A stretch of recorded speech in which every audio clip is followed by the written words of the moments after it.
শরতের কাশফুল আর নীল আকাশে শুভ্রতা জানান দিচ্ছে সনাতন ধর্মাবলম্বীদের দেবী দুর্গা স্বর্গ থেকে মর্তলোকে আসছেন। উৎসবের রঙে মণ্ডপে মণ্ডপে চলছে ব্যাপক প্রস্তুতি। দেশের বিভিন্ন জেলা সেজেছে বর্ণিল সাজে, রয়েছে মনোমুগ্ধকর আলোকসজ্জাও।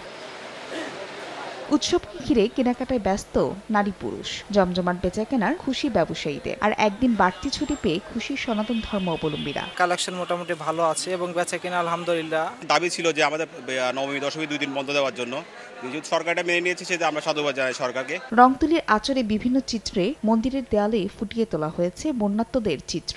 বানভাসীদের দুর্দশা লাঘবে বিশেষ প্রার্থনা জানাতেই এই থিম বলছেন শিল্পীরা। জমি জামা যাবতীয় সবকিছু হারিয়েছে, তাদের এই কষ্টগুলাই আমরা আসলে ফুটিয়ে তুলতে চেষ্টা করি। ভবিষ্যতে যেন সেই বন্যা থেকে আমরা রক্ষা পেতে পারি, মার কাছে আমাদের প্রার্থনা এইটাই। ধান দিয়েও সাজানো হয়েছে দেবী দুর্গাকে। পূজার আনুষ্ঠানিকতা শুরু না হলেও ব্যতিক্রমী প্রতিমা দেখতে ভিড় করছেন দর্শনার্থীরা। তবে দেশের রাজনৈতিক প্রেক্ষাপট আর বন্যায় পূজার আয়োজনে খুব একটা স্বতঃস্ফূর্ততা নেই। সবার যেন পূজাটা ভালোভাবে কাটুক, কোনো সাম্প্রদায়িক কোনো না হয়। এদিকে দুর্গাপূজা উপলক্ষে এরই মধ্যে মণ্ডপে মণ্ডপে অবস্থান নিয়েছে আনসার ও পুলিশ সদস্যরা। দায়িত্ব পালনে থাকবেন নিজস্ব স্বেচ্ছাসেবকও। স্বরাষ্ট্র উপদেষ্টা বলছেন, এবারের পূজায় কোনো শঙ্কা নেই। দুর্গাপূজার কোনো ধরনের কোনো শঙ্কা নেই। এবার সব ধরনের বাহিনী ডিপ্লয় করা হয়েছে।